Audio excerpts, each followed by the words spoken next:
Bev's Video Kingdom is intended for a mature audience. Listener discretion is advised. Bev's Video Kingdom is brought to you by Lieutenant Pete Maverick Mitchell's Top Gun School of How to Accidentally Kill Your Best Friend. Hi, I'm Captain Dan Mansplain, call sign Tater Tot. Do you think you have what it takes to be the best of the best? Does arrogance just flow from your pores, filling the room with a sweet, sweet stank of winning? Does every single panty you've ever met just instantly hit the floor when you sing out-of-pitch karaoke? Most importantly, do you do just whatever the fuck you want to do? If you said yes to any of the above, we want you. Every single one of our instructors embraces the core values and beliefs of our ace of aces, Lieutenant Pete Maverick Mitchell. Our team will show you important piloted things like unauthorized flybys, buzzing the tower, abandoning your wingman, ignoring direct orders to land your airplane, how to bang your instructor, and finally, how to fly too close to your ally, get caught up in the jet wash, and eject your best friend face first into the canopy. All because you wanted to win. But we sure do love a winner. So strap on your flight suit, fill your duffel full of condoms, and sign up today. We'll show you everything you need to know to be the most confident, cockiest, assholiest kind of pilot you can be. Behavior we know will help you kill your BFF. And remember, the only real danger zone is being Maverick's best friend. Help you kill your BFF. It's I'm not gonna say it's marginalized in the movie, but it's kind of just glossed over. You know what? I'm not even gonna have this conversation with you. I can't wait until we talk about the things that have been marginalized.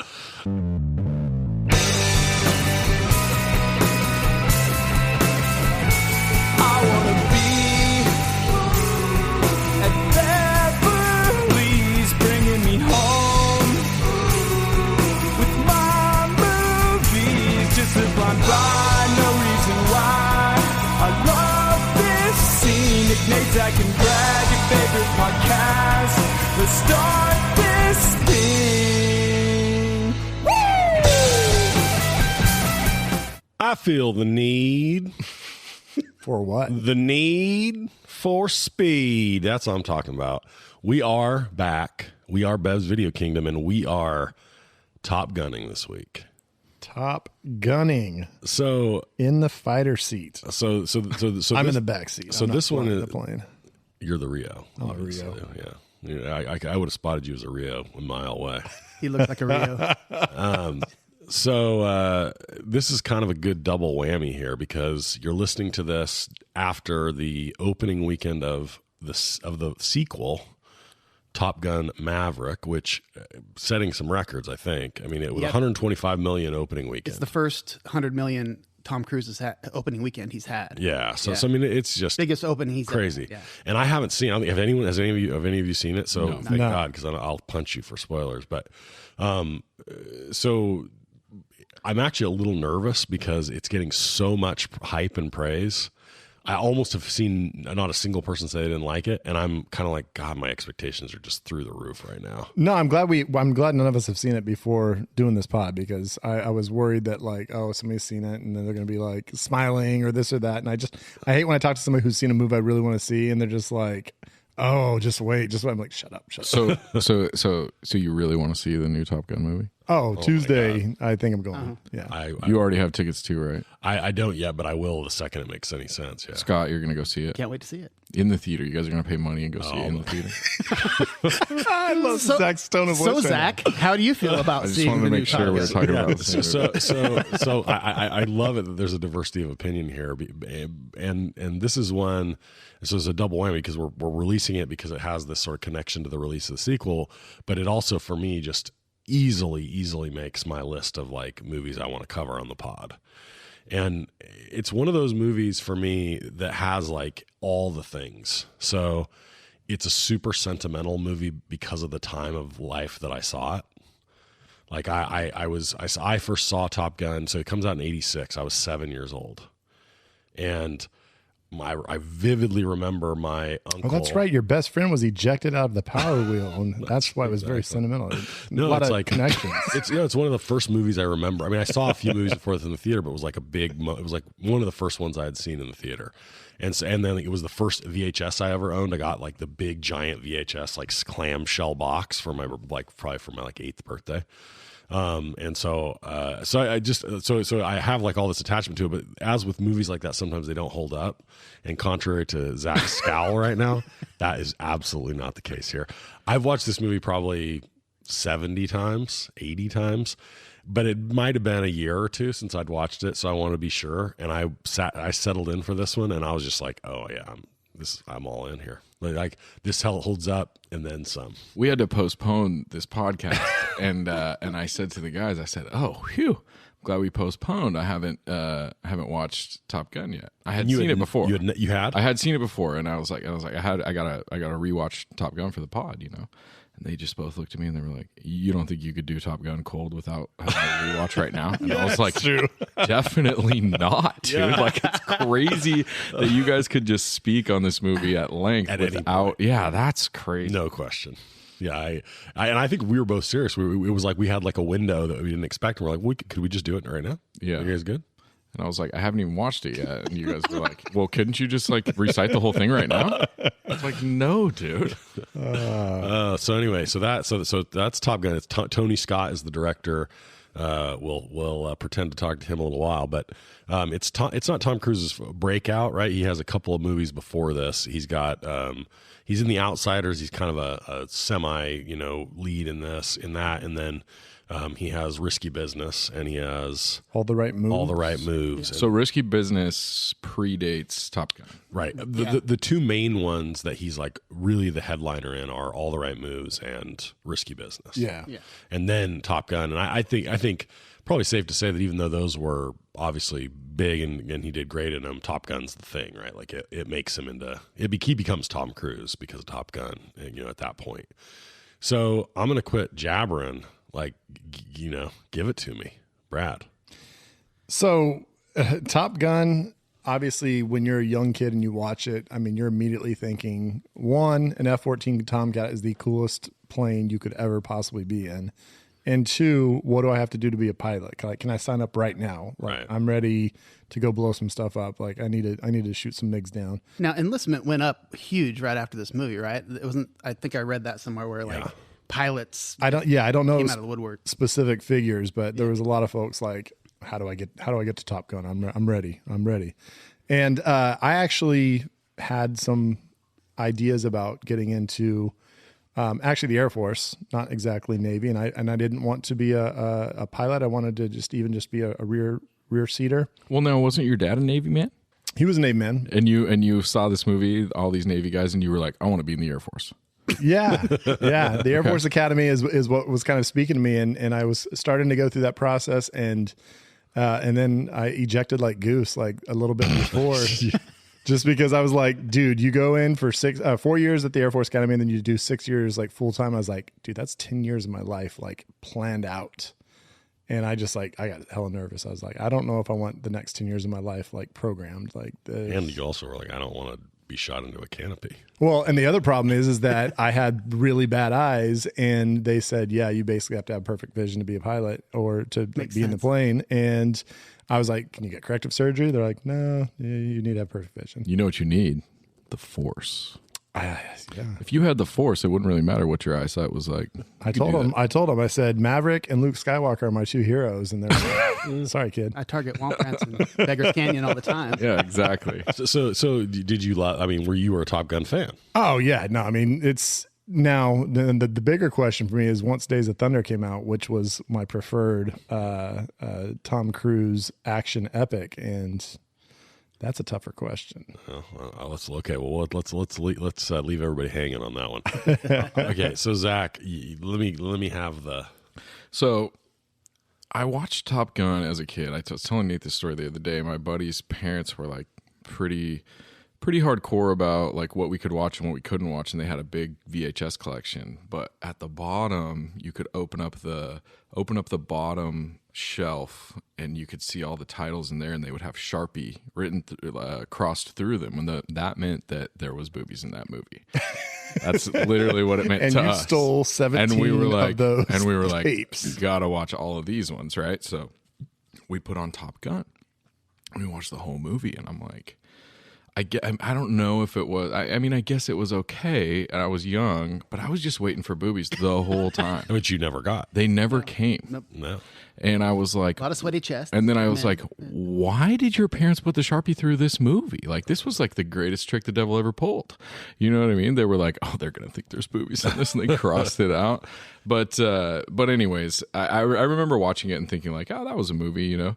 And then I didn't realize the kind of like how revered this movie was to a certain subset of people until I started talking to Nate and Brad about this movie, and then Scott's super into it. Everybody's super into it, and you guys are like just barely older than me, and like the difference. I think the difference between being 8 when it came out and being like 4 when it came out is just all the difference. Well, but and you probably it's like you didn't see it probably until you were what, like 10? Oh no, yeah, I was old. I was like 12 probably. Yeah, so you didn't see it until the night, like, you know, you were 12 and the movie had been out. Oh yeah, for And a long hell, time, other movies you know? that come out that were kind of that action, like that kind of pressing those same So buttons. I didn't have that like, oh, this is so cool. Like we've never seen anything like this. Like, did I read that this was like the first time they had let them actually use the jets to? Yeah, they paid the Navy some dollars to make sure. they Right, could which use is super cool, and you can tell that it's like the effects are pretty practical, right? I mean,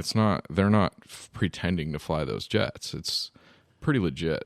Yeah, I mean, it's obviously before CGI, so I mean, it's really, a lot of real effects, real pilots, real flying. I guess my problem with it stems from a couple of things. Upon rewatch, my main problem with it is Tom Cruise. Like he's just so cocky and so just like oozing like douchiness to me in this movie, and I can't get over that he's like 5'6" and he's just like freaking, you know. But see, I think that's the appropriate size for like both a race car driver, like in Days of Thunder, and for like a pilot. I think you got to be a little bit smaller because like you just fit into the cockpits better. Yeah. And so those are the types of guys that are. I guess they I can totally, be the cockiest motherfuckers in the bar because they're like, I totally believe down. Goose as a pilot. I totally believe Iceman as a pilot, Val Kilmer. But Cruise just seems so weird to me. Especially when Tim Robbins comes out at the very, very end. Yeah, they're all giants. Double the height of Tom Cruise. But I don't know if Tim Robbins could legally fly like in a fighter jet. I don't know if he's going to fit. I don't know. The love story felt weird to me. Like a lot of it was weird, and I kept waiting for the moment where I was like, oh, now I see why these guys like this movie, and it just never really comes.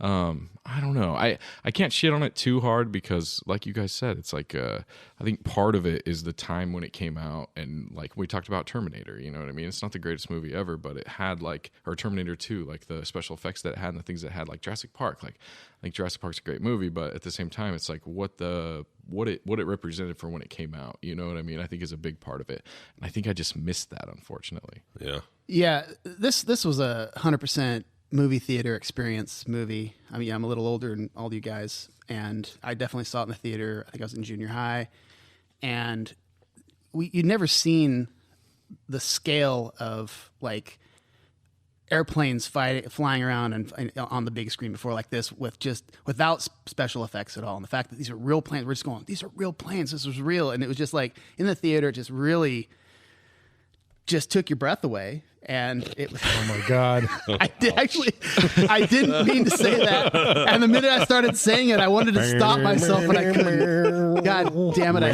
hate myself so much right now. Oh, I like that. Yeah. Thank you, buddy. That was better than the movie. So I actually rewatched this again yesterday, but again, I didn't need to, but I actually enjoyed it a hell of a lot more because I think every time I've rewatched it over the last 20 years, I catch it in the middle and I'll start watching this and watch whatever. And I hadn't pushed play, on Netflix and started from the beginning.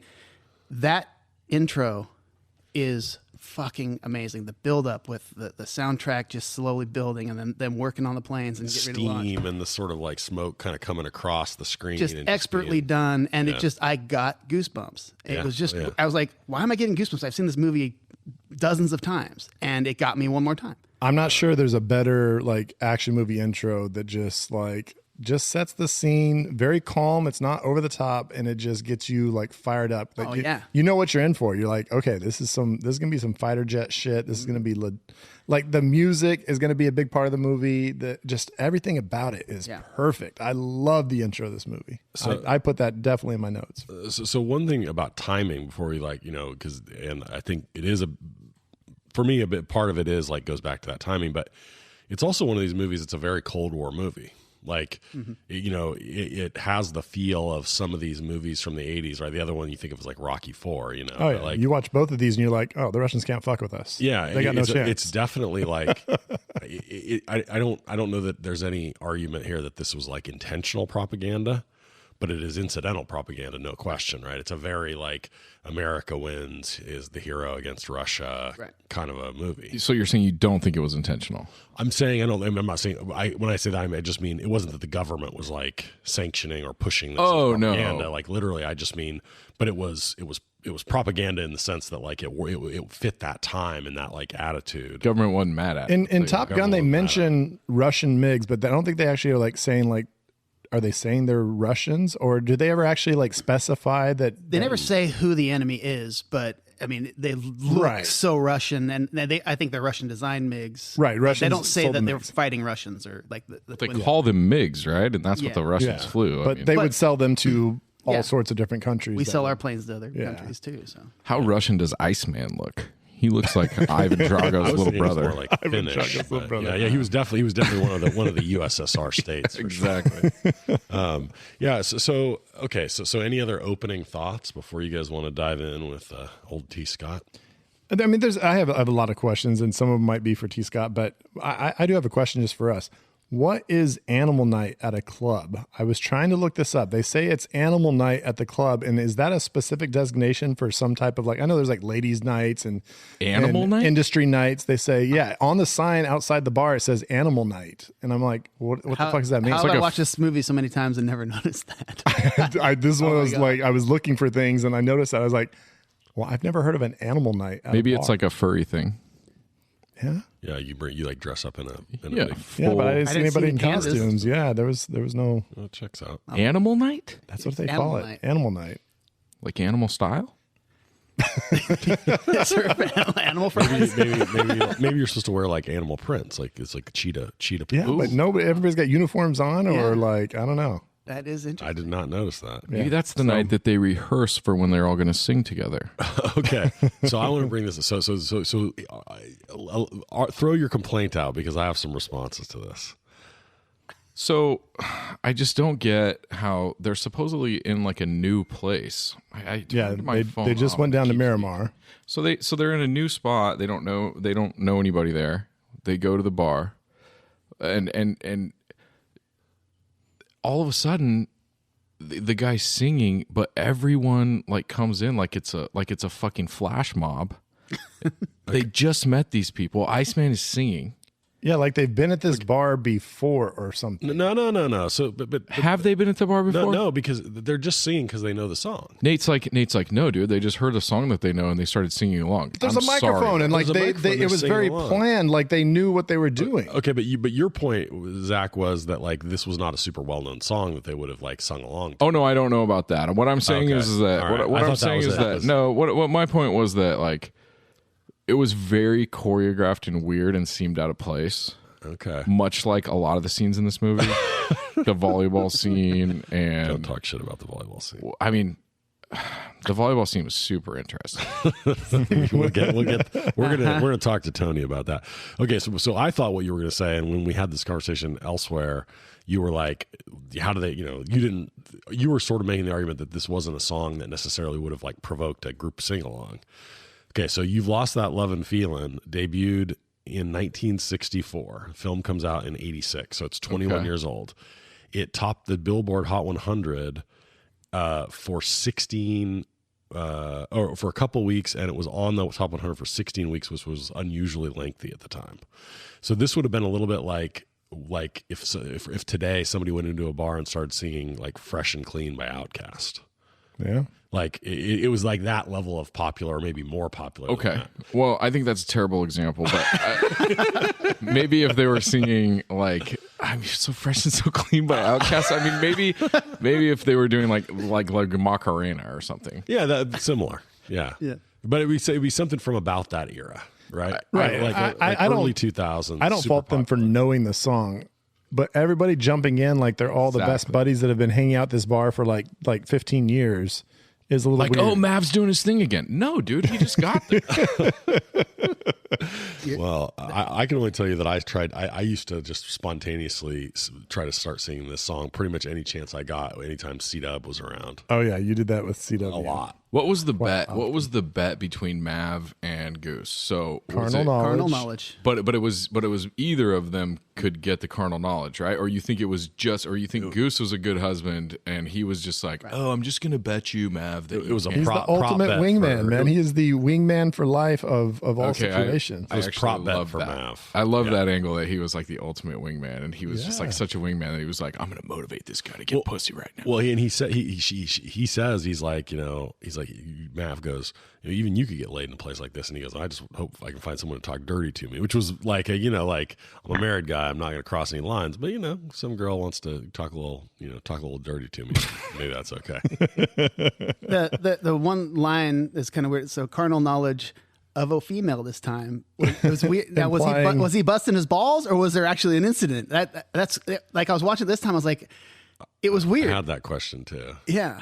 I I was like, well, maybe some things got weird, or maybe he's just saying, hey, of a female this time, just kind of busting his balls or something. So, and then the weirdest part of that whole scene was when he just walks into the ladies' room, after talking to Charlie, and then it's like, well, what if she's in there like dropping a deuce or something? She just happened to be powdering doing her makeup. nose Yeah. or whatever. Yeah. Yeah, I that just- could have gone real bad. If she's just grunting up. he just turns around and walks out. But yeah, And then it makes like a super different kind of weird interaction the next day when they figure out that he's in her class. Dude, she took the biggest shit. Dude. Don't poop shame you guys.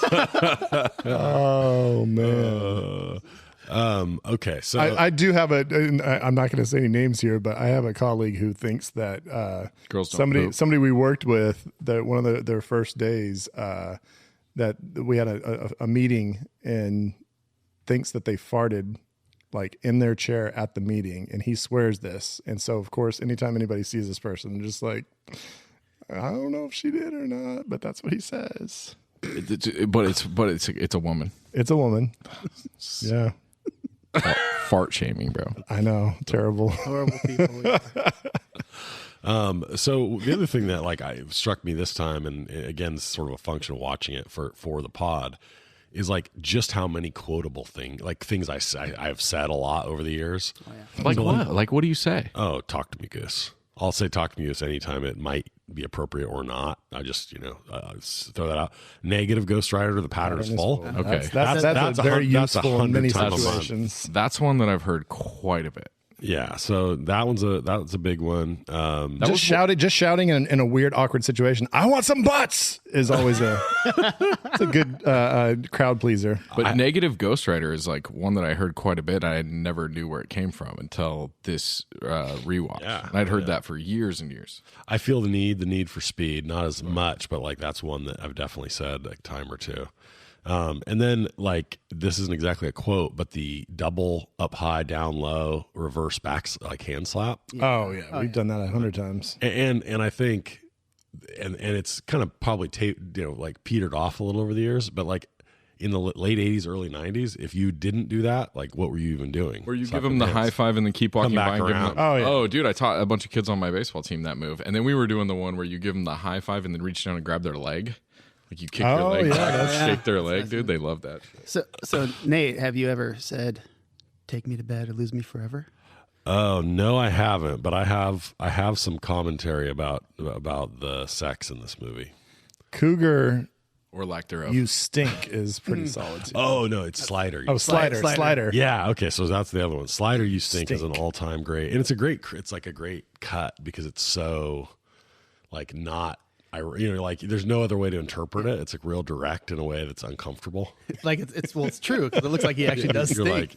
like, I mean, he like sniffs himself. Sniff. Yeah, he's concerned. yeah. So okay, so let's talk. Let's move on and jump into some drinking with the director. Wait, before we do, we got to talk real quick. You know, I like to think about movies when they end. They usually have a song that just fits. I mean, we talk about Warrior, and it's like that song from The National comes in. It's just perfect. But what if you just fucked around and said, let's get as crazy as we can and just put some absurd things. So in the end of this movie, you have Charlie.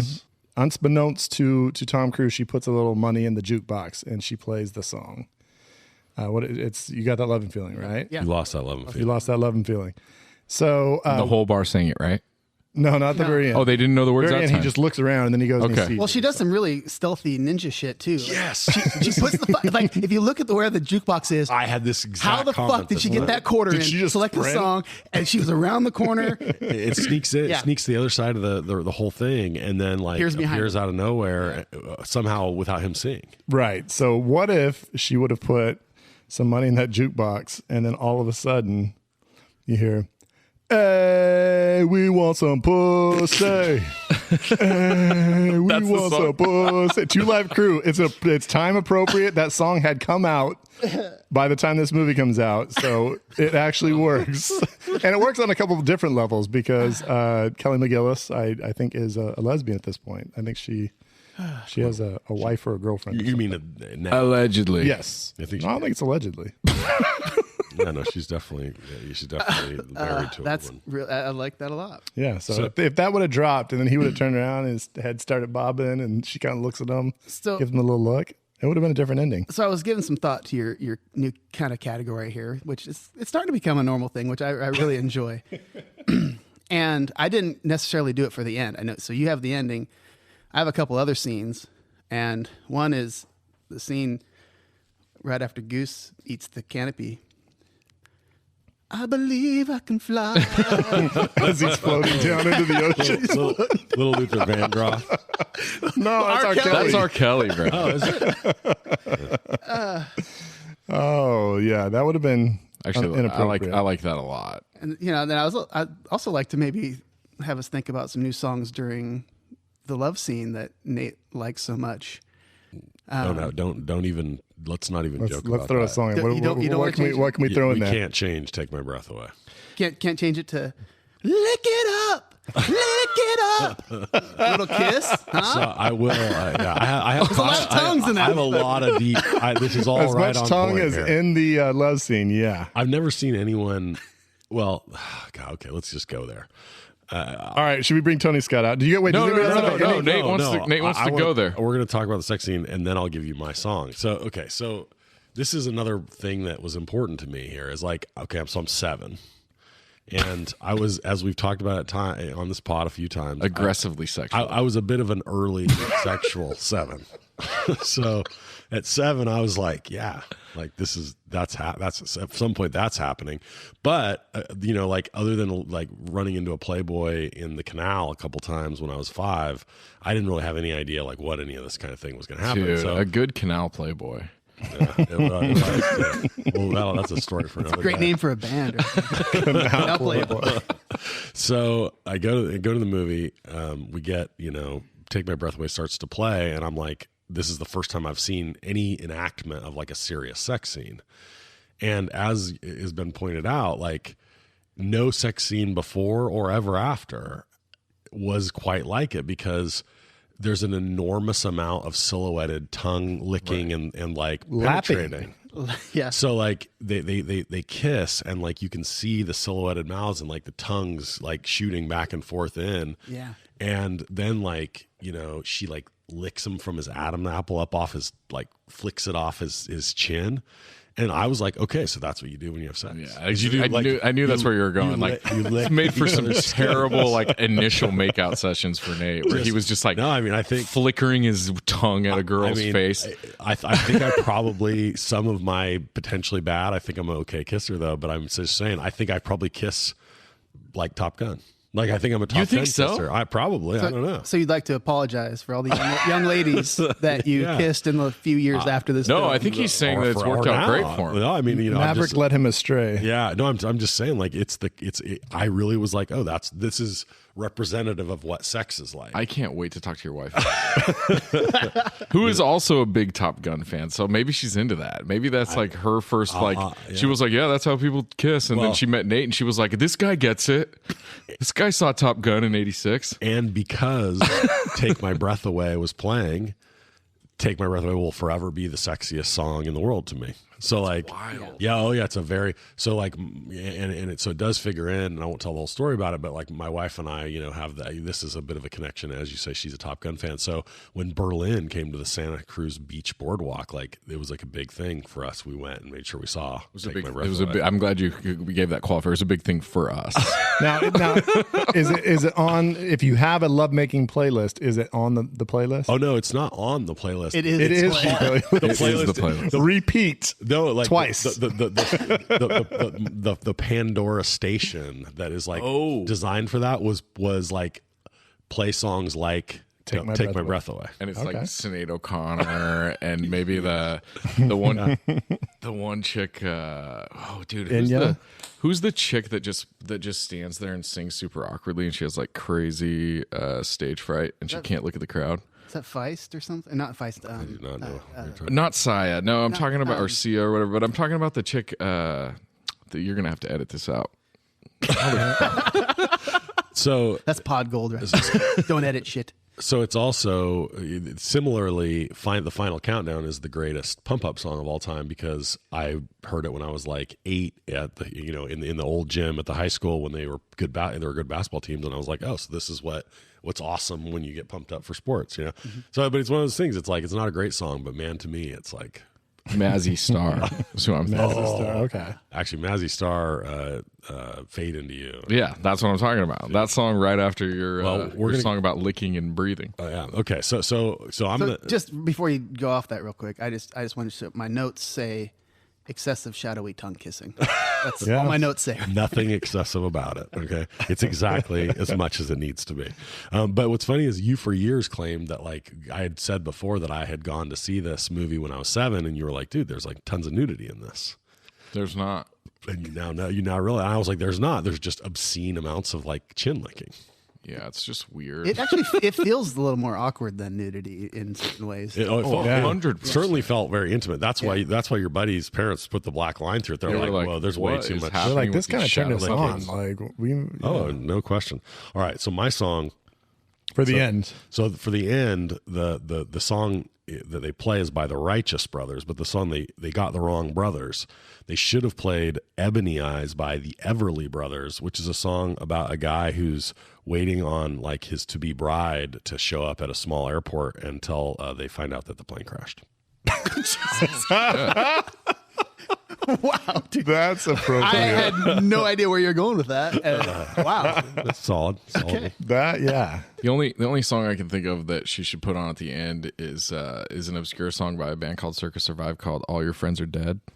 And she just hits the jukebox, and all of a sudden she's behind him.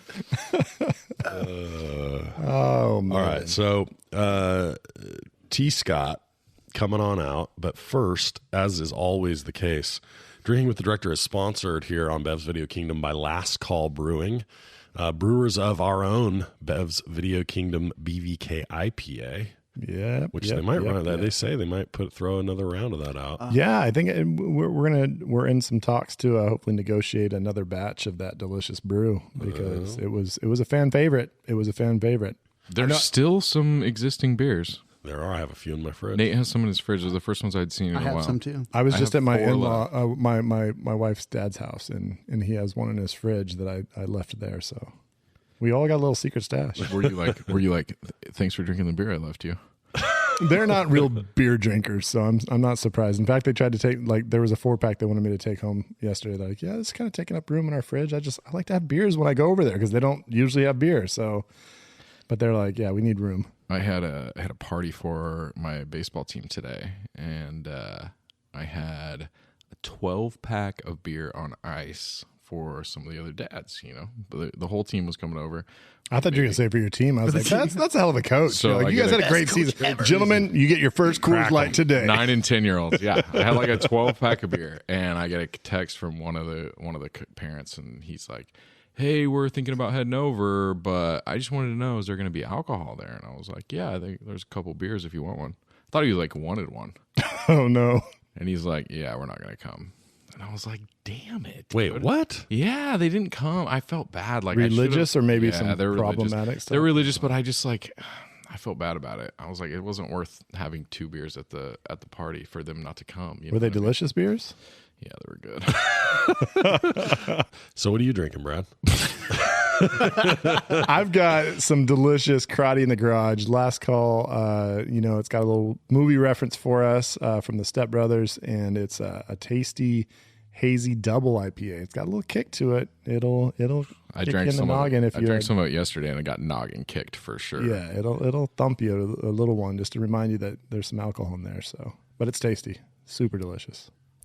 I'm drinking the American Classic Pabst Blue Ribbon. PBR. I was going a little lighter because I got kind of fucked up at the kids' baseball party. You're like, well, hey, if he's not going to drink his beer, I'll drink his. So I think I have a glass. That's karate, I believe I have there. That is karate And then- in the garage. But I'd also like to do a new segment. He just pulled a jar out. Scotch Beck drinks mystery whiskey made by a guy he just met. Oh, Wow. somebody made. Is this bathtub whiskey? This is moonshine whiskey. Is this a fan? Some toilet hooch? Is this a fan or a person that you knew? You don't know So them? I was at a barbecue earlier, and Okay. one of the hosts, his brother was there, super cool dude, and we started talking whiskey, and he's like, "I got something for you," and he made this, And he brought a jar out of the truck. Oh, and you just smelled it? Oh, my God. and I think I just saw nose hairs catch fire. I can't imagine what so it he smelled said like. he aged it for 3 weeks in a charred barrel. That's typically how long they age it. And then, and then I think he said this is like 5 years old. So, and I think he also said it's 120 proof. So, Really? wow. yeah. Wait, no, wait, I need a little bit more background before this. So, did he say what style he makes? Did he learn it from somebody? Did he just try it? Fuck it, I'm on my own. Are we sure that's not I just Did he really- make it rocket in a fuel? toilet? Did he just recently get out of prison? No, he's a great Lots dude, of teeth? really nice Full guy. teeth of mouth? And and he showed me some pictures of it still, and it looked a little, Home Depot. Did it have a tarp in it? I only saw a couple pictures, but I'm gonna give us a little sipper just to see what happens. It looks a Ready? little I Home wish this- Depot. I wish Okay. this was Just so you know, it's in like a little mason jar. It's It's, a like mason a jar. blue mason jar, but it looks very It dark. looks like Coca-Cola. It looks like Coca-Cola. It's very, very Coca-Cola looking. Yeah, actually, the light does not go through it. There's There's no light through it. It is quite opaque. Scott, Okay. chew some of it and tell us what you think. Oh, Jesus. What's the? He's licking his lips a little bit. Scott's going to be He's trying to keep it together. Does this guy listen to the pod? Wow. Whew. That's some good shine. Actually, there's a lot of flavors happening right now in my mouth, and I don't Yeah, know what any of because them are. I but think it's like it's half of actually that- pretty goddamn good. Half of that had like black licorice or something in it, Yeah. bro. It's dark. It's yeah, darkness. It's dark. And yeah. Oh, here it goes. It's going across the table. Brad's gonna drink the hooch. Just a little. Oh boy. when you kiss Melissa later and your mustache smells like hooch, she's going to be like, man. what the fuck? Just a little sipper. There it goes. It's all up in his stash. Okay. Oh, He just looked at Scott. his like, face is very "What's happening to me perplexed. right now?" It's a roller coaster. He's ride. licking the mustache. I don't. I gotta try it. You have to try it. It's have to like try it. very interesting. It's like very you're- interesting. that's, Guys, I just smelled it. It doesn't. no, yeah, I smelled it too, and then I took a drink because I'm a man. It Oh, smells like. are you a man? It smells like. I'm a man. It smells like licorice I'm a and man. permanent marker. Yeah. And There's definitely licorice and permanent marker. I notes do. in there. I smell some licorice. I mean, I taste some licorice. There's some. there's a note of hobo piss. Definitely taste the smoke of the wood, the There's cask. a little bit Yeah. of smoke in it. He's exactly right. It's not as terrible as you can imagine. Yeah.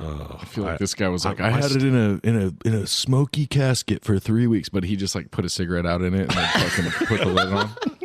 He put a cigar out. I It wasn't a actually cigarette. I can't wait to put this over some ice and kind of water it down because it's supposed to be watered down because it's cask Right. strength 120, so you're supposed to actually water Really? it down. Oh yeah. Am I gonna It's die? got like it's Just a like small sip, Coca-Cola is tiny not sip. wrong. There's a little bit of like a soda kind of like Yeah. flavor to it. Okay, it's not that bad. Exactly. Yeah, there you go. Dude, I don't know. Wait for the aftertaste. Here it comes. Yeah, there's like It gets a little funky here in a minute. Then it gets better. Oh, it's almost got like a blue bubblegum ice cream flavor at the end. wow. Dude. See? Yeah. Okay, so I'm going to preface this by saying I'm drinking Diet Pepsi and grenadine tonight. And Why, Nate? it's because apparently I'm told that I Allegedly. drank an entire bottle of bourbon last night, which I believe that it was full when I started. And I believe- opened the bottle and handed it to Nate, and then when I woke up this morning, it was like this much left in it. It was a little rough. You might dump a little splash, a little rough splishy there. splash in your. No, try it. It's actually not that bad. Not that bad. Oh, it smells like rocket fuel. Okay. It definitely tastes smells like rocket. Oh, it's definitely not something you get a I, couple fingers of without some ice. My mouth is still hot. that face isn't good. Yeah,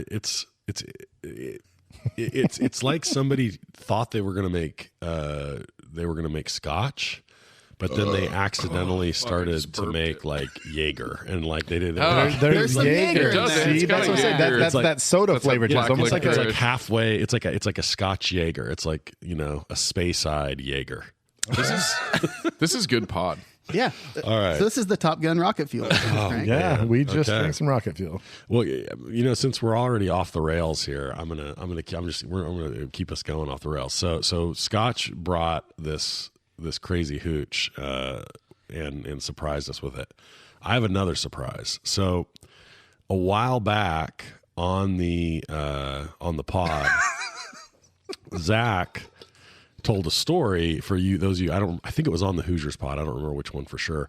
He told a story about the early memory of my family, and he remembers this time when he rode back from a basketball game with the crew, and we stopped at Tony Roma's Ribs. And I think about those ribs quite often. yeah, and my dad bought him this giant rack of ribs, and this was very important for Zach as it was a really generous gesture. And so my dad heard this, and so he was like, "When's the next time you guys are going to do the pod?" And I told him today, and so a package showed up at the door today, so I'm going to go to the oven here. You got Tony Roma's ribs right now? What? No, Nathan. Oh my God, this guy's got ribs coming out of the fucking oven. What in the hell is going on, Dude. Yeah, so I've got a pack of ribs here that I just slapped down in the middle of the table. I do not believe they are Tony Roma's, but my dad really wanted to send ribs for us as a follow up to Zach's original moment of getting to eat ribs on my dad. Ultimate dad moment. Are these Amazon ribs from China? These are my Amazon goodness. ribs. They Okay. look absolutely. So we'll let those sit a minute, and then as you see fit, you just reach on out and Gonna chomp need down. some serious hand protection. Gonna be some serious ASMR rib eating. Yeah, so I'll get we can get some. Dude, Keith, you're the man. You are the man. Yeah, so he sent those over. So we got ribs. All right, so we're talking to Tony Scott, and Speaking of we want to ask him some questions. What do you all have? Ooh, they're hot.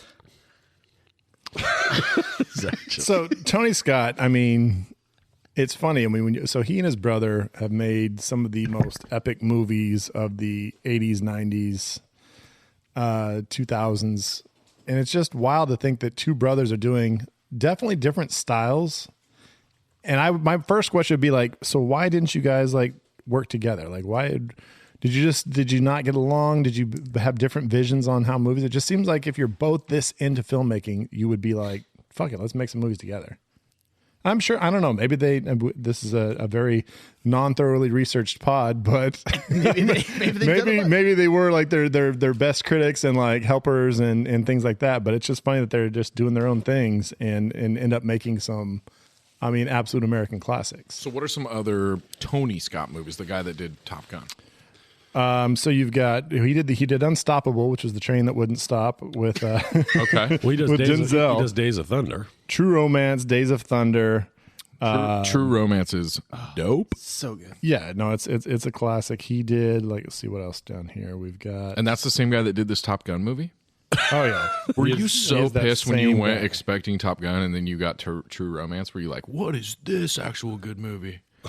No, that's the thing. He did Beverly Hills Cop 2. He did Days of Thunder. He did True Romance, Crimson Tide, The Fan, Enemy of the State, Spy Game, Man on Fire, Ooh. Domino. He has some great Yeah, movies. dude. those are some of like he almost listed my like top 10 movies ever. I really liked Enemy of the State too. Yeah. Solid. Which is funny because Ridley's definitely the more like critical favorite of between the two. I mean, Well, he did Gladiator, right? yes, Too. yes, One of the greatest movies of all did time. the Aliens and all that stuff. So it's just interesting that they had They really did different careers. They really did get some movies out there, huh? Oh yeah, no. Ridley has done. I mean, his IMDb's way better than Tony's. Yeah, but that's impressive. So that's my first question. Would just be their relationship and how that all went down. What's Christmas like for them? Like, do they talk film? Like, Yeah. it's like, do they say, "Hey, my film is this," and they talk shit, or I would like to know that as well. Yeah, I mean, so Ridley did Alien, but he also did Blade Runner. He did Thelma and Louise, which is a real like super interesting pivot. He did G.I. Jane, he did Gladiator, he did Hannibal, he did Black Hawk Down. The Martian. Is he going to do the G.I. Jane 2 with Jada? Yeah, I think he said Okay. that. Yeah. Oh boy. Oh boy. It looks like there's a Gladiator 2 possibly coming out. That's kind of interesting. He's pretty dead, isn't he? He just did The Last Duel, which you said Last Duel was great. you liked. I really liked it. It was one of the few period pieces that I've seen lately that I liked. He did The House of the Gooch. House of Ooh, Gooch. did not see that, I haven't and seen I that either. won't. But I'm sure that it was great. So I guess, it seems like the elephant in the room here, then the thing we really have to ask him about is the volleyball scene. Right? So, like, there's all kinds of talk about the volleyball scene being, homoerotic, right? Like, Well, do you think? I just want to get to the core of the volleyball scene. Like, do you think that they were like, "We're going to the beach to play volleyball. Let's go," or do you think they all just happened to be down there and they were like, "Hey, maybe we should play volleyball"? What do you guys think? It feels like they've obviously played before.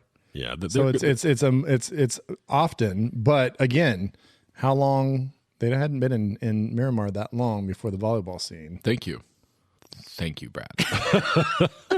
And there was a lot of fans out there watching, which that's the best part. You're watching as they're playing volleyball. There's like seriously people on the sideline like cheering and getting excited when either side gets points. I'm like, so there's people that have a vested interest in this game for some particular reason. And this was like mid to late 80s where like steroids were really a thing. And these are some sinewy motherfuckers, right? Like, I mean, we're not talking about like meatheads out there. These guys are like a lot of tendon. There was a large amount of like chest hair and tendons. I didn't see a whole lot of chest hair.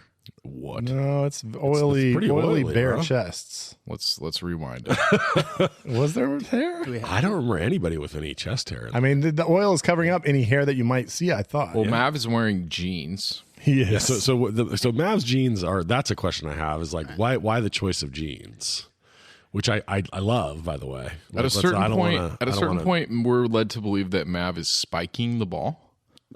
Correct. hops out of that stand, bro. I He's- don't think so. Now, So the only way I can think this saying makes sense is that Mav didn't want to play because he's got this hot date that he's super excited about, and last minute Goose just like he convinced just him. says, "Dude, you have to do this for me," and like he has some go to where it's like, "Oh, I can't say no to that," and so he does that. So he starts playing, but obviously he's checking the clock. He's, "I can only play for this long." So are we sure they like went down to the beach? I mean, No, it looks like it's on the base. It looks like it's like just a beach court on the base. I just assumed they kind of walked out of barracks and were Yeah. kind of like let's go play Yeah. some ball. that's why there's no women around, because it's all the guys in the barracks. Yeah, and so they're just out I don't think they're like during they free didn't, like- time. I just think it was like, yeah, we got some time. Let's go. you Yeah, know. my college in the middle of campus randomly had a sand some court. sand volleyball. I did for not think volleyball. about that. And if that's what happened, I like that a Now, lot better. what I would think really that's want to good. know is how bad are Goose's man boobs, because he's the only guy wearing a shirt. I was like, how bad did Anthony Edwards feel that they're like, nah? Yeah, you everybody wear take your yours. shirts Turn on, off, he's and he's like,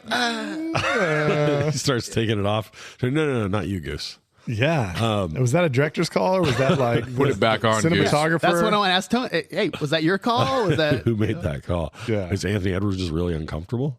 Maybe. I like the idea that Anthony Edwards was the most ripped one of all, but he just wasn't going to be exploited.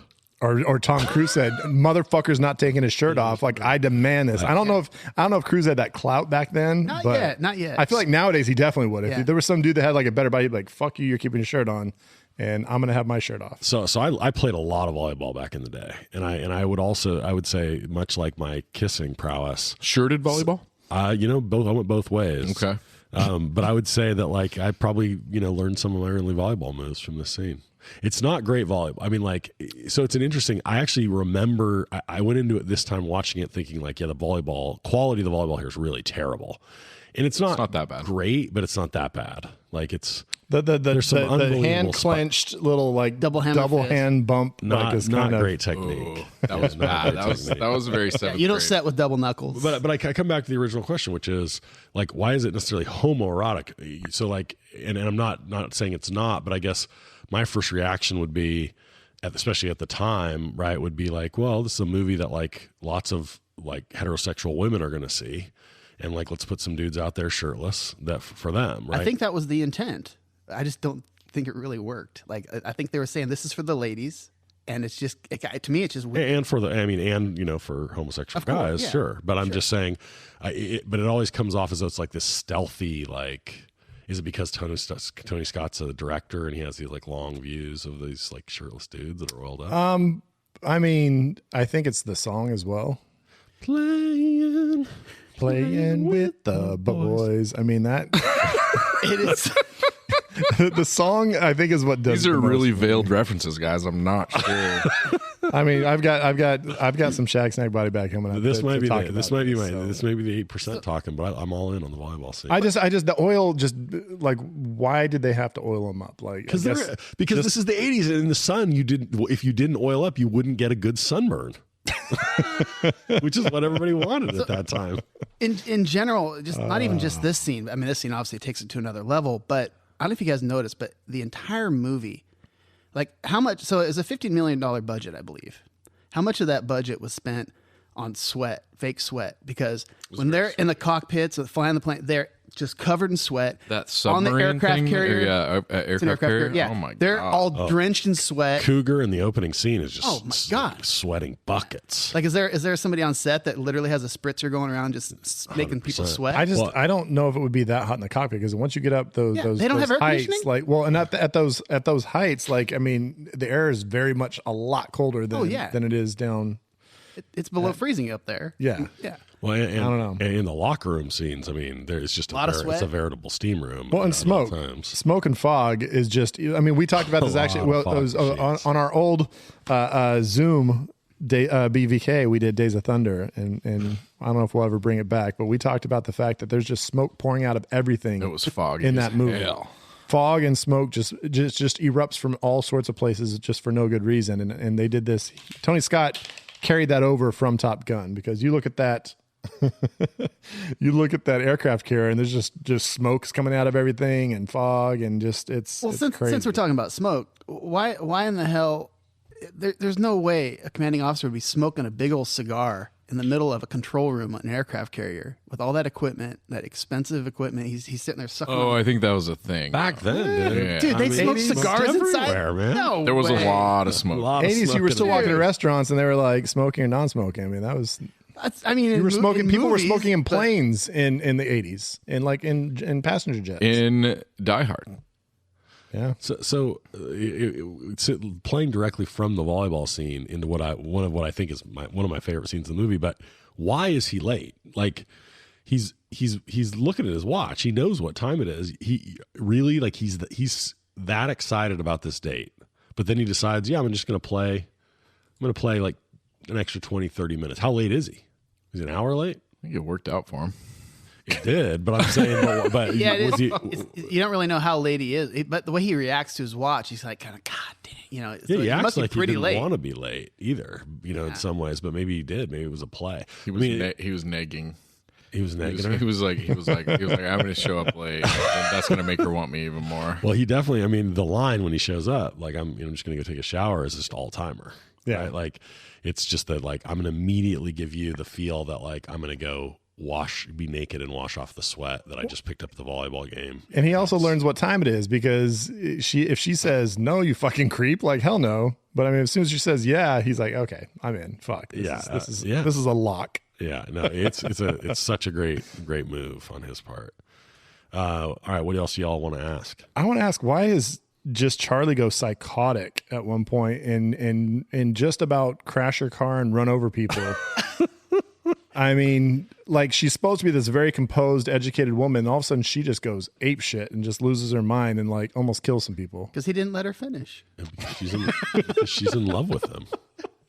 Love does that to people, man. I mean, she's as composed and calm throughout the whole beginning. And then all of a sudden she just loses it that instant. There was some astronaut chick a while back that drove like Put on 27 diapers. hours straight with diapers on to go and like kill somebody that she was, like the other half of a love triangle. Yeah, that is true. She was probably pretty smart. She went a little crazy. Yeah. Okay. Pretty composed and professional. I can't wait till Drew Barrymore stars in that part. I'm surprised that hasn't been. Maybe it has been made into a movie. Not yet. No, Made it's for too TV new. or something. Go ahead. Yeah. I was going to say, a question about like the music. And I want to know, how big was Tony's boner when he heard that opening lick, that riff of Kenny Loggins' Danger Zone? Like, that is an all-time opening riff. I mean, it just kicks off the movie. It gets it going.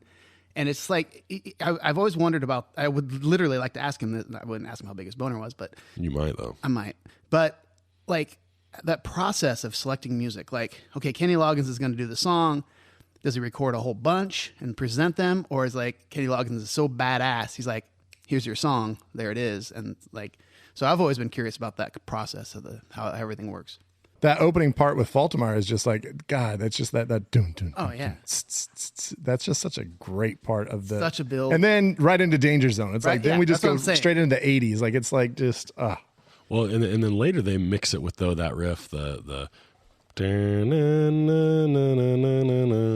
right, and Which so is the iconic theme. yeah, which is like Yeah. that's the one you hear and you're like, oh, that's Top Gun. Okay, what else you guys got for Tony? Anything else?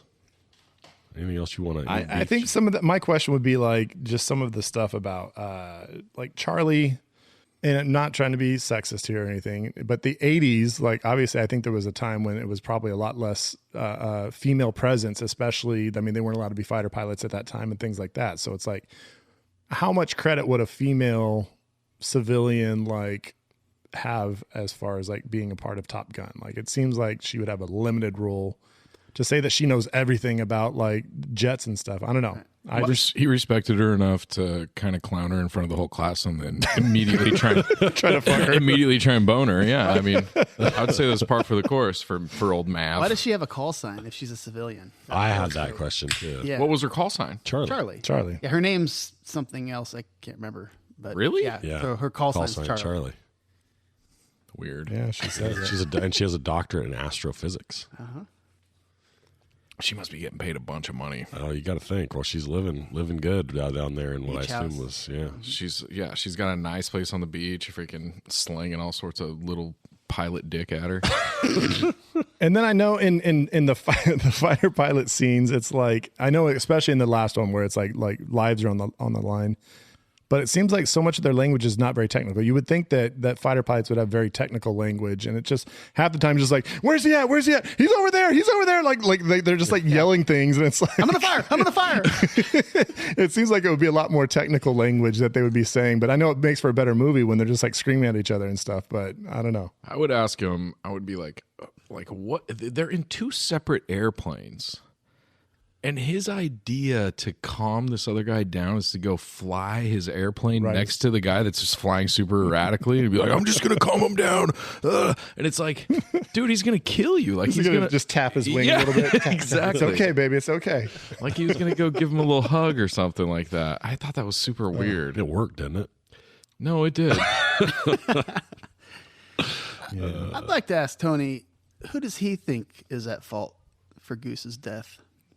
You know, it's kind of, you know, they Is it ambiguous? it's an argument that I've seen online. Iceman versus What's the Mav? argument? The argument is, what is it? Mav being reckless and being too getting in there too fast, or was it just a complete accident, or was it Iceman, you know, pulling out wrong? I mean, there's these arguments online, people saying that they're Team Maverick, they're Team Iceman, they're Team Accident, and so I'm just curious what you guys think. I mean, a professional board cleared him. I gotta go with the. I don't know what we're really even talking about. The guilt here. was eating them up pretty good, you know. I mean, the part of it that bugged me about that, if there is a part, is they act like it's this like super rare thing, but like there's got to be. I assume that like the jet wash that he flies through is always. I mean, like anytime you fly that close behind another plane, and they're constantly. Right. Well, he gets caught in it again at the end. Yeah, and they act like this very rare thing, and then like the next time he flies, like 3 times later. Well, he, it's like, super rare if you don't fly like a fucking asshole, like That's what I'm saying. like the Mav. So you're on team Mav did it. I'm on team accident, bro. Always. All right. Final thoughts before we get on to some snagging, shagging, body bagging. No, I think I'm ready for snag shag. I got some. Yeah, I got some stuff here. All right. Well, let's jump on to that, and we will be back. Bev's Video Kingdom is brought to you by Mav and Goose's Cargo Service. Hey, joke shop owners, you ever find yourself in this familiar pickle? You've just ordered 7,500 units of rubber dog shit at rock bottom prices from China.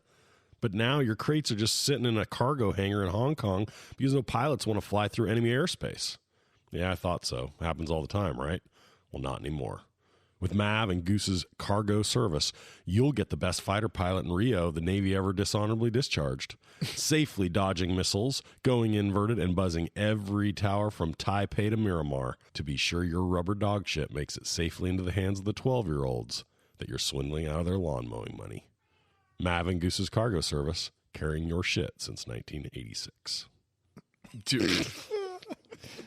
Who buys rubber dog shit? Like, is that, I don't know. 12-year-olds. Rubber dog shit? Yeah, for sure. That's when you're mowing your lawn and you're just thinking, I'm going to buy so much dog shit.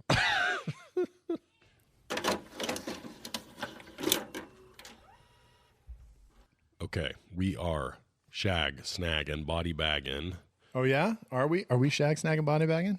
Well, then listen to this. Is it a one-night stand? Do you eject them through a canopy or take them home to mom and dad? It's like fuck, marry, or kill. It's shag, snack, body bag.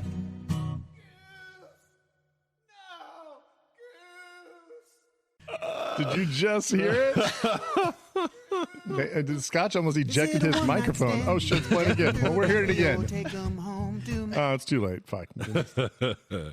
Did you? So you eject them through? You re-recorded it? Just a special Top Gun. Special Top Gun. Special Snack. Top Gun. TG edition.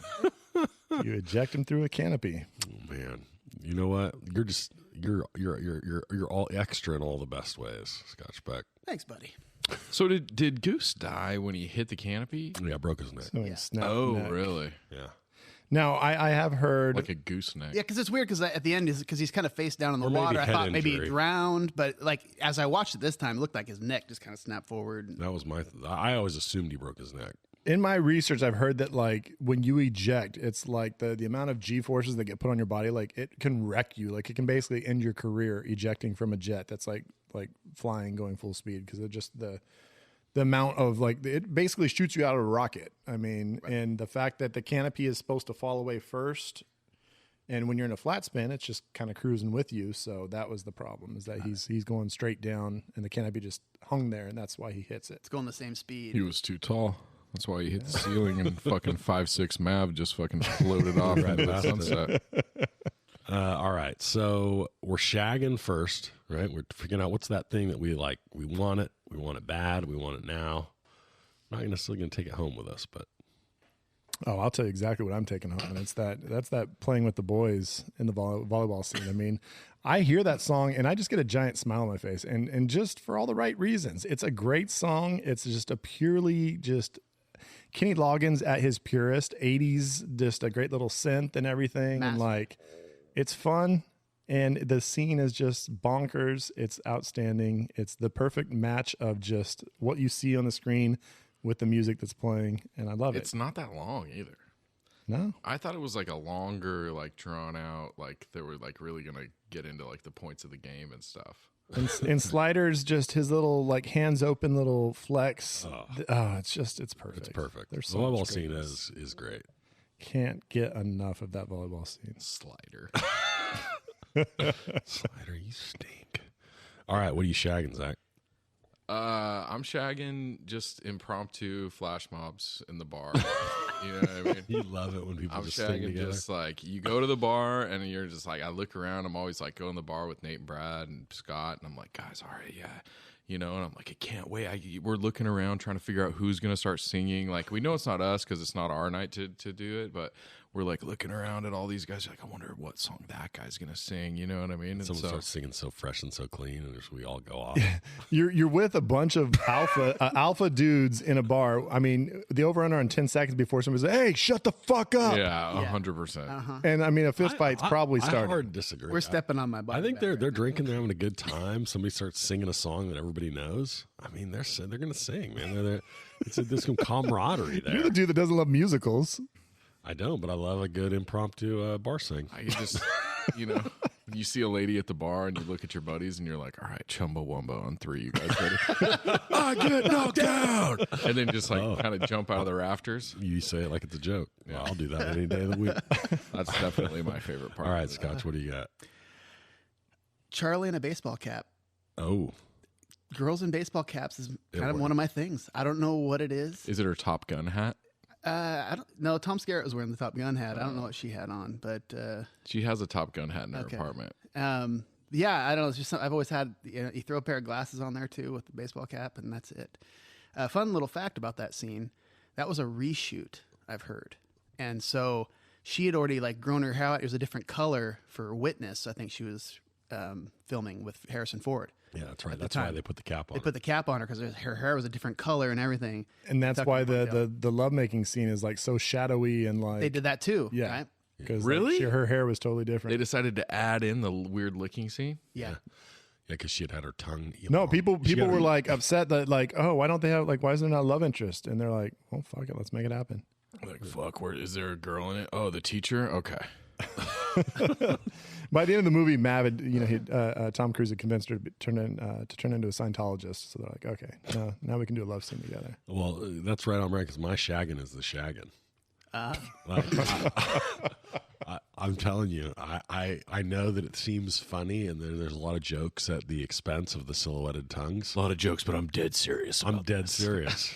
Like I think that licking Adam's apple and right off the end of the chin is kind of sexy, and I'm not going to pretend otherwise. All right.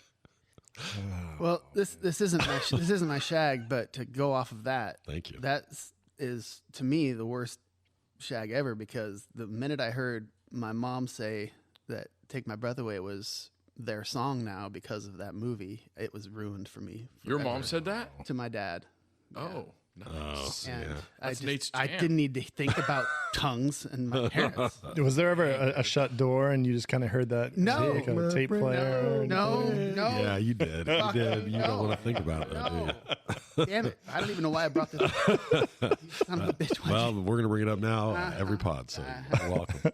Shout out to your brother who I know is listening to this. All right, well, let's see if we can wash that out of your brain with what's your snag, Scott? My snag, if I was a filmmaker, let's say I'm making a movie, and I need just a gruff, angry motherfucker, I'm calling Michael Ironside. That guy, he's just got that perfect, just his delivery. When they get like when the guy's mad about the flyby, and they're standing outside the office, and he comes walking out, he gives them this look that is just like, you guys are the biggest fucking idiots, and it's so great. I just love me some Michael Ironside. I mean, I just think of Total Recall, right? Total Recall. Yeah, I mean, and the best is that the Stinger, James Tolkien, Mr. Strickland from the Back to the Future. I mean, he's a too. great hard ass too. Yeah. Oh, but, yeah. but he gets happy at the end when they win. He's kind of celebrating because I was thinking about, I was like, dude, have I ever seen Michael Ironside like not totally straight up like a scowl. hardcore? Yeah. The only time is like Starship Troopers. He kind of does a little bit of a cool thing with Rico when he knows he's going to get some ass. Yeah. You know, hey, make it 20 minutes. Yeah, he gives him a little extra time, kind of gives him a little wink. Yeah. But yeah, because I thought about that too. Both those guys are great. They're very typecast. Mm-hmm. You know. You need a hard ass. You're going to one of Yep. them for sure, 100%. What do you got, Brad? My snag, and you might sense a little theme here for my shag snag body bag. My snag is Kenny Loggins. Yes. Just thinking about the movies in the 80s and into the 90s that he put some awesome jams to. I mean, you've got Footloose, Caddyshack, Over the Top, Top Gun, Rocky IV. I mean, this guy was involved in all of the biggest movies of like the 80s. And Still's playing music. He's still around doing things. He's not had the career that he had in the 80s, but I mean, who was more on top of the world than Kenny Loggins in the 80s? Oh, hell yeah. And if you like his stuff and you want to go back a little farther, his Loggins and Mezzina stuff back in the 70s is really, really, really good. Yeah. I mean, the dude's residual checks must just be like, I mean, he's probably has to have like 7 mailboxes just for all the residuals that are coming in from all his movies that made millions upon millions of dollars. Well, and they were hit pop songs too. Like Yeah. Footloose was, just game changing. I mean, everybody had that soundtrack. I mean, Yeah. that's just the way it was. And so, yeah, he's probably got a couple houses. You think he's got as much money as the guy that did Go Ninja Go on Teenage Mutant Ninja The Turtles Secret 2? of the Ooze. Yeah. Maybe not. Oh, I'm not sure if he I don't does. know. Mr. Robert Van Winkle had to have another career after that movie came out. He had to go start building houses or whatever he does. All right. What do you got, Zach? So mine's going to be riding your crotch rocket without a helmet. I think it's super important to, I'm sensing a theme. get on a straightaway and just really lean into the need for speed that you have, and then just no precautions or Oh, something. one-handed fist pumps and Yep. wheelies and There's nothing more mavericky than riding a motorcycle. Just riding a motorcycle, that's as maverick as it gets, and then no helmet. Yeah. You just kind of look up at the sky and do the fucking, pump your fist as the guy flies by. helmet in a fighter jet where if you crash, you're dead. Like, the helmet's not going to matter. No, wear the helmet in there. That's but on super the smart. motorcycle, no helmet. Goose had his fucking helmet on, right? A lot of good it did him. So I got to say that I think I'm going to snag Tom Cruise. And I'm not snagging Tom Cruise, the Scientologist, or Tom Cruise, the person per se. And I don't know that I'm even here trying to snag Tom Cruise in his whole career. I'm just saying that, like, he makes the movie. I think it works because he plays that part in a particular way. So you don't think Charlie Sheen can do this? I do not think Charlie Sheen can do this. I don't think so either, but I'm trying to think of like who could be- an 80s dude that could be Mav. Val Kilmer, I mean, he can be kind of an asshole and like might have been able to carry it. Like if this was his movie. It's too tall. Yeah, Kilmer could have done it maybe. I mean, Val Kilmer was another possibility for me for my snag. I mean, he's great in this. And this got to be peak Val Kilmer, right? He's pretty not in it that much. Like He's not, but he's so good in the parts He is. He it's all is little good. bits, but I mean, it's like every scene he's in, he kind of steals. I mean, Val Kilmer's by far the better pilot person and everything in this movie, right? Yeah. I mean, yeah, I guess He wins Top Gun. I mean, you could say, it's yeah, because Goose dies. But I think he was already. Every time they talked about the leaderboards, he was always on top. Like so. Yeah, the scoring was weird because like it seemed like they'd be close, and then Maverick would do something stupid and like get no points because they flew under the hard deck, and it's like, and he's still kind of in first place even though he got like 0 points in the last one. But they probably did a ton of different. Speaking of the hard deck, isn't it kind of cheating that like in the hop, like the instructors intentionally go below the hard deck to like. Well, he called No Bait Joy. into doing it. Whatever the fuck that means. I don't know what No Joy means. That's That's Brad's point. There's your technical language. There's Brad. some, that's some technical. That and Animal Party, we don't know what those technical terms are. But I'm just saying, Tom Cruise wears it well. He's also Animal Night. I had forgotten like what a beautiful young man Tom Cruise was. Like he looks a lot the same, but he doesn't look the same. Like he really I get it why he was like a heartthrob back then. Although, am I wrong that his teeth are not centered in his mouth? I find him better looking now than I do in this movie. Really? Oh, for sure. He's weird. It's like kind of weird, and like his like shit's weird. He does kind of look like the girl in Hereditary. a little He's bit. got His the face is all kinda screwed glasses. up. He's got the He's got all the glasses. Like plastic the surgery. what do they call Aviators? He's got the aviators on, but they kind of fit his face weird. They're little. Man, like you guys are I getting don't know, nitpicky man. here. Damn. Super. I'm just nitpicky. saying when I keep thinking it's a crooked smile that he has, but then I keep looking at where his middle teeth line up with his nose, and I feel like It's a little off. his right front tooth is slightly too far to the left, and so it's more like that tooth instead of the gap between the teeth being centered on his nose, it's that tooth. I like that. That's your shag.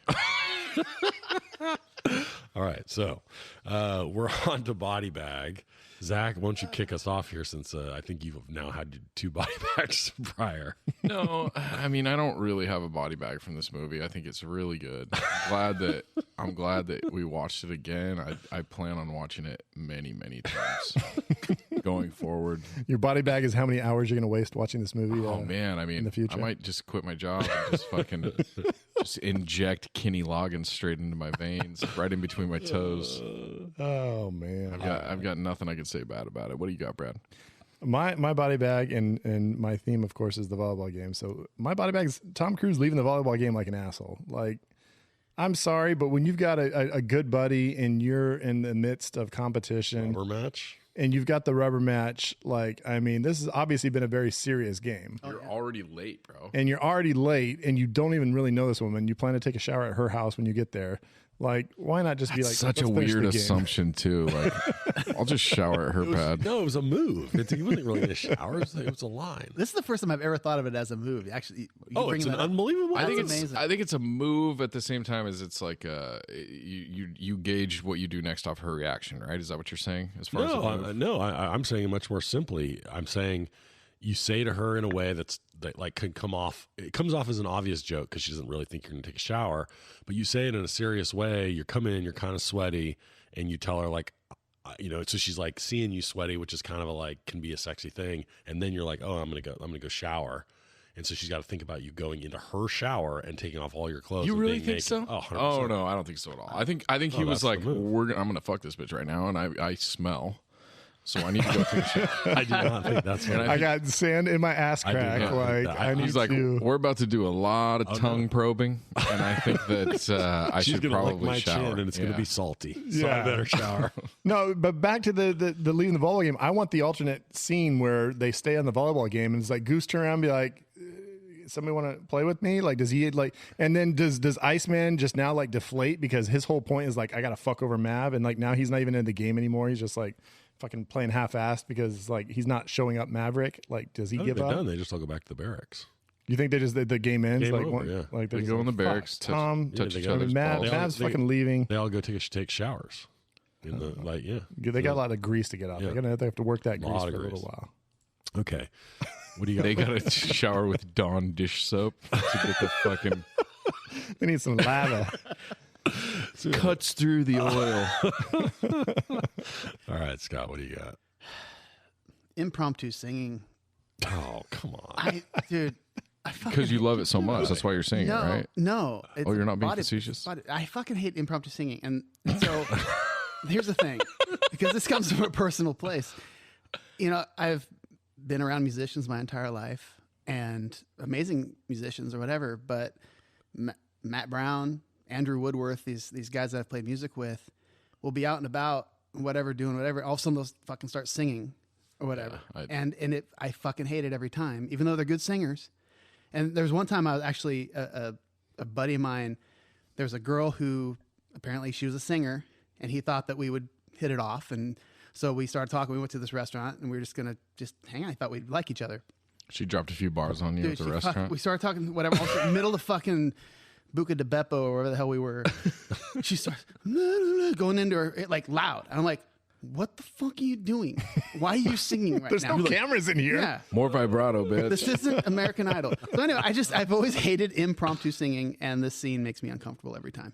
Oh, that's personal. Okay. I love that. Nate, there's a goose-sized body bag just waiting for you to put something in it. What do you got? Okay. So there's a lot of people would say that the writing of this movie is questionable, and I challenge them in general. Oh boy. But there is a plot.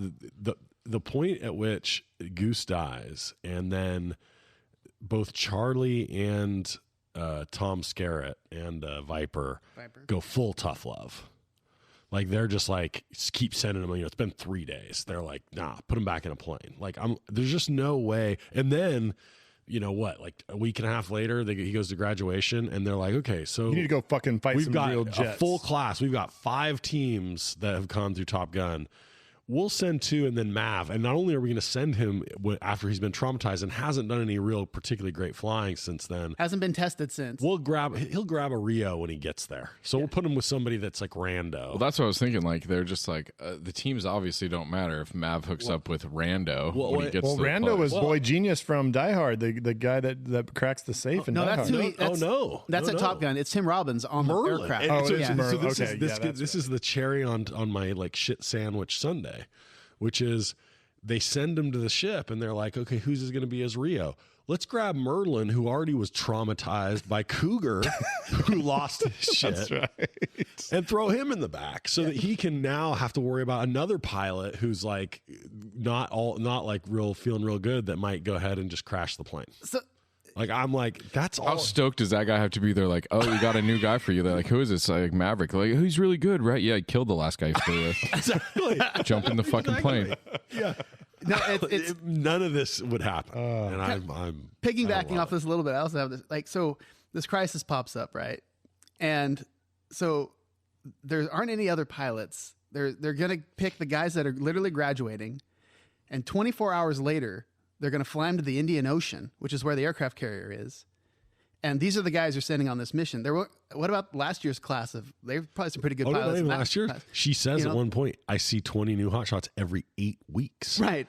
So like, So they're going to grab the guys that are literally at graduation. they're burning and churning people through Top How Gun. many of those guys Adam's apples did she lick? I mean, 8 weeks after 8 weeks after 8 weeks. countless. This is the series, Top Gun, the series. And it's just Kelly McGillis just hooking up with like young pilots that come through the thing. That's why she was just so bored with it. She's just like, oh, Yeah. I guess this is the She's one. like, Fuck this, guess for you're these next 8 here. weeks. Go take a shower and get licked. By the way, why we haven't talked at all about the fact that like there's a power dynamic problem here, which like she's clearly guilty of major like sexual harassment and would get fired for it. Can we acknowledge He's this? an officer. Oh, disagree. She's an his officer. instructor. He's aggro, dude. She's not his instructor. She's like a fucking. She's consultant. She's a She's his consultant. superior. Exact. No, she's No, not in the she's military. consultant. She's a civilian. She's a too. civilian, Hard bro. disagree. Contractor.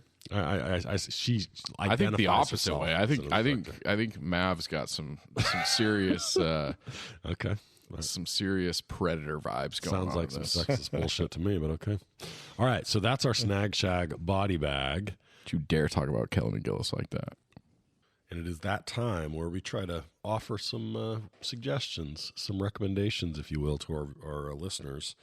So what streaming recommendations based on Top Gun do you have?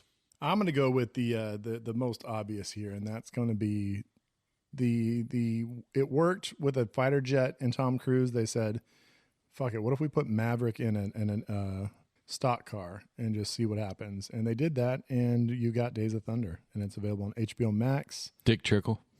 Cole Trickle, Dick Trickle, Cole. legendary Dick Trickle was an actual NASCAR driver. They called him Cole Trickle. But they don't mention any relation, and they actually have real NASCAR drivers, but Dick Trickle's not in the movie, so very weird. But yeah, it's a classic. It's Top Gun with stock cars. It's a classic. Check it out. HBO Max. Have some fun. All right. My streaming recommendation for Top Gun is 100% going to be the better early pilot movie, Iron Eagle. which is Star Wars: New Hope, where they I thought you were gonna go Lou Gossett where they Jr.. really fly some aircraft. I don't know, man. I feel like it was so hard the way that they did it, because they did it with all the practical, like they really did it with the jets. I felt like it was so hard to tell like really what was going on or who was where, or you know what I mean? Star Wars, you don't have that, man. You're like zoomed out. You see all the stuff going on. They're going into the ship. You know exactly what's going on. Yeah, That's Yeah, my I'll take streaming that. recommendation. I dig it. All right. Disney I've got two, both Tom Cruise vehicles. So the first one is Tom Cruise is still in the Navy, but this time he's a JAG. He is actually, is he in the Navy? Yeah, he is. It's Marines. Yeah, so he's an attorney in the Navy, and in A Few Good Men, which you can stream on Fubo, DirecTV, Sling, TNT, True TV. You can do it all a lot of places, or you should just buy it for $9. it's worth it. Just use your Fubo subscription. So if you want some That's one of my wife's like all-time favorite movies. I think rightly, like it's just great. Jack Nicholson and Tom Cruise screaming at each other, it's just so it's worth it. solid. Kevin the Bacon is in it, and then the one that I came to kind of late to the game is Edge of Tomorrow, which is like I didn't kind of know much about it, and someone suggested it. I finally watched it, and it's really good. And really a good action sci-fi. Like he's good in it. It's kind of it's fun. It's real like rewatchable, and you're gonna have to rent that one using one of your rental services for $3.99. So some solid character development. Like Tom Cruise isn't necessarily known for character development, but in that one, it's better. Yeah, I mean he's very smarmy and just a piece of shit, and then going through all the deaths that he goes through, it changes him. Yeah, good shit. It really good. So those are good ones. Okay, so finally. We are to the alternate ending / reshelf portion where we come up with better, different, not as good endings to the movie, or we just take it and put it in a different genre. So what are you all going to do? I always thought, I think like growing up in the 80s, you were always concerned about nuclear weapons and some gigantic escalation of a conflict that leads to cities in both Russia and the United States getting nuked. And my alternate ending with just there's a little bit of an extended scene that as soon as those MiGs get shot down, Russia's like, fuck it, we're going for it. Fuck these guys. They think they can destroy us. And all of a sudden the missiles start launching. The movie just ends with like nuclear holocaust. They're celebrating and all of a sudden they get an alert.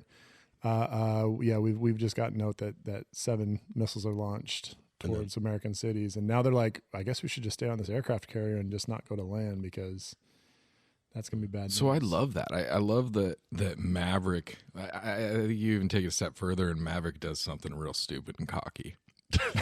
Right? He strafes, like he flies over to Moscow, strafes like that. Exactly. And then they're just like, he buzzes the Kremlin. They're like, you know what? Fuck these guys. And then they basically cause like a nuclear holocaust. And that's just like the prequel to like Mad Max or something like that. I was going to say it's like the prequel to The Road. Like, well, like The Road I thought I'm in either way. Dad, how did this all happen? Well, there was this pilot, Bill Mitchell, or what is it? Is that right? Bill Mitchell? Is that really his name? Billy Mitchell? No, Billy Mitchell's an arcade superstar in the movie King of Kong. It's Pete Mitchell. Pete Mitchell. Yeah. Mav's name's Pete? Yeah, Pete Mitchell. That's even worse. That's why he goes by Mav. All right. That's my call so sign. I think it's incumbent upon me to apply my dad's rule, which is a reshelf to Top Gun Till Dawn. And it works for this movie. It works, but the question is exactly where to put it, right? So like a couple possibilities. One is that they go into the bar, they the bar scene, kind of continues as it normally is. They begin to sing, and then all of a sudden this impromptu singing like antagonizes a bunch of vampires that like are in the back, and they have to like all the pilots have to kind of fight their way out of the bar. And then From Dusk Till Dawn with exactly. So Top Gun Till Dawn, they like fight their way out of the bar, and then the movie goes on just as it was. But and they get in their no fighter one even jets. mentions it, and they're just like, oh yeah. No, you know who we need to have a zombie. You know who has to be a zombie in the Or a vampire. You got to be Goose. Yeah, vampire. Vampire Goose. Vampire Goose. See, I kind of like the idea that Vampiro. don't you think that Val Kilmer, you think Iceman is a better vampire? No, Goose has got to like come back to life, and But Goose dies. Iceman doesn't. Vampires don't die. Well, I know he acts like he's dead, but then as he's at the morgue, he wakes up and he comes and he hangs out with. Oh, I guess vampires, you have to like get bit by another vampire to turn into a vampire, right? So Now, just because Goose we could do dies, Goose zombie, but that's not really different until dawn. zombie Goose. Maybe they go back to the aircraft carrier and it's all a ruse, and like all the carrier, all the crew has turned into vampires, and so then they've got to fight their way out with their fighter jets. Is like a large group of geese called a murder. A Murder of geese. So I think that's my. I don't have a whole lot else. I don't want to touch this. I want Vampire Goose. That should be his new call sign. Vampire Goose. He just got how does fangs. no one have a call sign vampire? Vampire Goose. No, I think you could do it's a both. vampire. I'm sure there's probably somebody who's had the call sign Vampire. I'm just saying in this one, there's Viper. It's kind of similar. Yeah. They're gonna bite you. Well, yeah, the fangs are similar. Did you guys? I sent you guys that text the other day of all the new call signs that all the guys had. Yeah. What would you guys think your call sign would be? What would you call yourself? Question. Damn, I thought about it and then I forgot. Oh, you'd be handlebars because of your moustache. I'd be something. I like the snake theme. I'd be like Python. Oh, really? I think, yeah. That sounds like an American Gladiator. Yeah. I like that a lot. Dude, American Gladiator is some badass. I might go for a call sign from that. Turbo. Turbo. Turbo was also in Breaking, the Electric Boogaloo. You guys can just call me Laser. Laser. I'll just like real on the nose. I'll just be like Missile. In the honor of the late great WWE superstar China with a Y. You're gonna be China. That's your call name. I love that. Very confusing in some international incidents. For sure. We at one point I had this guy that lived across the hall, and he somehow got a hold of the subscription to Playboy and started having it sent to the dorms when we were like freshmen in college. And there was I mean, we had the internet and everything, but there was some anticipation of this Playboy showing up, and it shows up, and the cover girl is China. From the WWE. Yeah. That first episode, or the first magazine that we got, and it was wild. It was I do interesting. sort of vaguely remember when she was like kind of a thing when she was in Playboy. Yeah. It was a thing for like WWE women to get into Playboy. Like they had there was the Sable, and then there was another one, and yeah, that became a thing. But we're getting a little off topic. But I digress. Now this is right on point, guys. Oh shit! all right. It means it's the end of the pod. I feel like there's some things that are unsaid. Like I might even just go completely off script because there were some things I didn't say Oh, about you should. Top Gun. There's definitely things that we haven't talked about. Some things I love. You want to see some? There's some other things I love. 'Cause I love this movie a lot. I love all the hand signals from all the guys on the deck. All the body movements when they really crouch and like swing their arm around and then like point. Yeah, as they're like flying off, they're like pointing with them and Love stuff. it. Like I don't know if Love, that all really love all happens, the but- like the pilot, really Oh, yeah, movements yeah. where they like thumbs up and then they like do like a little rotation with their hand and then salute. Love that. I love the line. I love the whole scene. You remember the like slider you stink, but right before that, like the conversation between them is so great. And then she writes, and I never noticed this till now. She writes like dinner, my house, 5:30 sharp, which is funny because then he's fucking late. Right. And then she says like classified, which I was like, oh, that's kind of cute. I love it, man. Don't I'm all tell in. anybody. This is going to be problematic. Don't tell anybody about this. This is classified.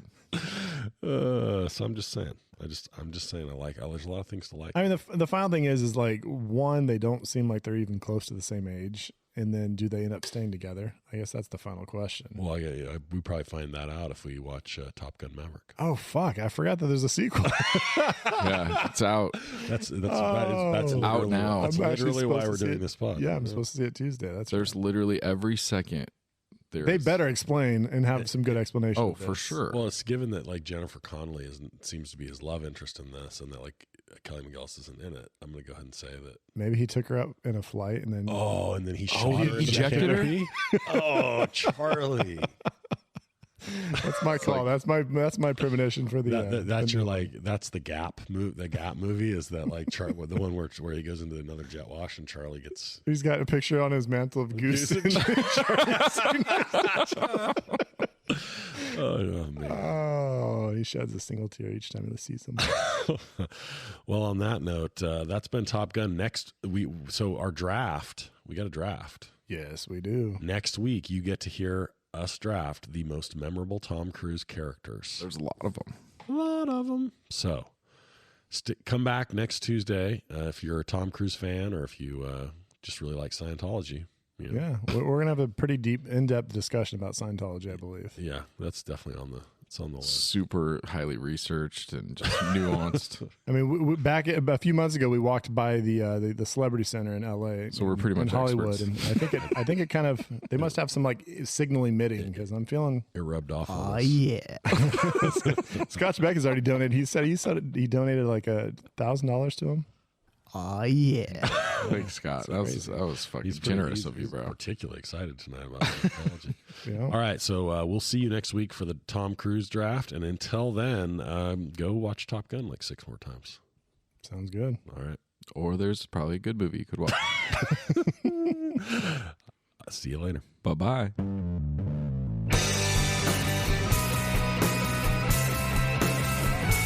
I wanna be